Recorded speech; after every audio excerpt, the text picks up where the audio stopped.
জেলায় জেলায় সংকট সমস্যা তা থেকে উত্তরণের চ্যালেঞ্জ আর সম্ভাবনার কথা তুলে ধরতে চলছে ডিবিসি এক্সপ্রেস বিশেষ আয়োজনে। মতামত থাকছে তৃণমূল থেকে শুরু করে নীতি নির্ধারকদের।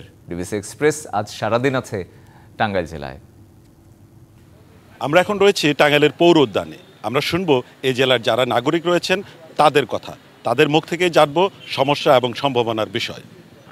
আমরা একটু জানতে চাচ্ছি যে আপনি তো টাঙ্গাইলেরই মানুষ, আপনি এই শহরে বা এই জেলায় কি কি সমস্যা সম্মুখীন হচ্ছেন বা সম্ভাবনায় কি রয়েছে? ধন্যবাদ। টাঙ্গাইলে এখন অন্যতম বড় একটি সমস্যা হচ্ছে যানজট সমস্যা, ভঙ্গুর যানজট ব্যবস্থা এবং হচ্ছে যে প্রতিদিনই নিত্য নতুন যানবাহন, এই নতুন যানবাহন পুরাতন যানবাহনের সাথে যুক্ত হচ্ছে, যার ফলে নাগরিক সমস্যা তৈরি হচ্ছে এবং মানুষের দৈনন্দিন জীবন ব্যাহত ঘটছে। আমরা চাই নতুন যারা আসবে তারা এই যানজট সমস্যাকে মাথায় রেখে টাঙ্গাইলে নতুন একটি পরিস্থিতি সৃষ্টি করবে, যেখানে সুন্দরভাবে সবাই বসবাস করবে। শহরের কি অবস্থা? প্রতিদিনই তো আপনারা চলেন, কর্মঘণ্টা নষ্ট হচ্ছে, একটু বলবেন যে খুব সংক্ষিপ্ত করে। টাঙ্গাইল হচ্ছে আমাদের একটা ঐতিহ্যবাহী শহর। টাঙ্গাইলের অনেক ইতিহাস আছে সুন্দর সুন্দর, কিন্তু টাঙ্গাইলের যানজট প্লাস হচ্ছে টাঙ্গাইলে নতুন নতুন আবাসিক ভবন হচ্ছে কিন্তু কোনো পার্কিংয়ের জায়গা নাই। এই পার্কিংয়ের জায়গার কারণে অনেক সময় যানজটটা বেশি সৃষ্টি হয়। তো আমি যেটা চাবো সেটা হচ্ছে যে টাঙ্গাইলকে সুন্দর এবং সুশৃঙ্খল শহর করতে গেলে আমাদের পার্কিংয়ের বিষয়টা মাথায় রেখেই সবাইকে বহুতল ভবন করার একটা অনুরোধ জানাচ্ছি। তার মানে হচ্ছে প্রতিদিনই নতুন নতুন যানবাহন যুক্ত হচ্ছে। তিনি বলছিলেন এখানে যুক্ত হচ্ছে যে পৌরসভার কথা, যে বহুতল ভবন হচ্ছে, পার্কিং নেই।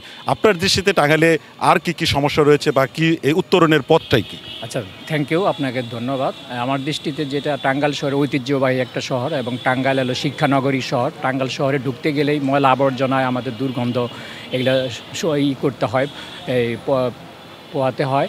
আর টাঙ্গাইলে একটা ড্রেনেজ ব্যবস্থাটা ইমপ্রুভমেন্ট আমাদের এখন পর্যন্ত হয়নি। তার মানে হচ্ছে পৌরসভার যে নাগরিক সুবিধা সেখানে আপনারা ঘাটতি পাচ্ছেন। জি, এই বিষয়টি গেল। আমরা এদিকে একটু আসতে চাই, আমরা একটু কথা বলতে চাই যুব সমাজ যারা রয়েছেন তাদের বিষয়ে। আপনার দৃষ্টিতে কি মানে টাঙ্গাইলটাকে কেমন দেখতে চাচ্ছেন বা কি সমস্যাগুলি আপনি সামনে দেখছেন?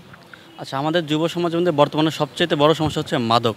এই মাদকটাকে যদি প্রতিরোধ করা যায় তাহলে আমরা সমাজে যত যুব সমাজের সন্তানেরা বা যারাই বলি তারা সবাই অনেক উপরের লেভেলে যেতে পারবে। ধন্যবাদ। আপনাকে শুনছিলাম যে তিনি বলছেন যে মাদক একটি বড় বিষয়, মাদকের সাথে তো আইন শৃঙ্খলার বিষয়ও জড়িত থাকে। সেই দৃষ্টিতে আপনারা আসলে আপনাদের মতামতটা কেমন বা এই টাঙ্গাইলের আইন শৃঙ্খলা পরিস্থিতিটা বা কেমন?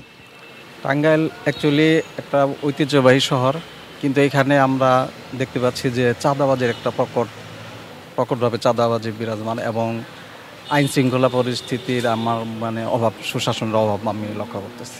ধন্যবাদ। শুনছিলেন আপনারা যে এখানকার যারা বাসিন্দা তাদের কথা। CSRM ডিবিসি নিউজ যে এক্সপ্রেস এটি বিকাল 5টায় আবার এই টাঙ্গাইলের যে অন্য আরও যে সমস্যা বা সম্ভাবনা রয়েছে সেগুলো নিয়ে কথা বলবে।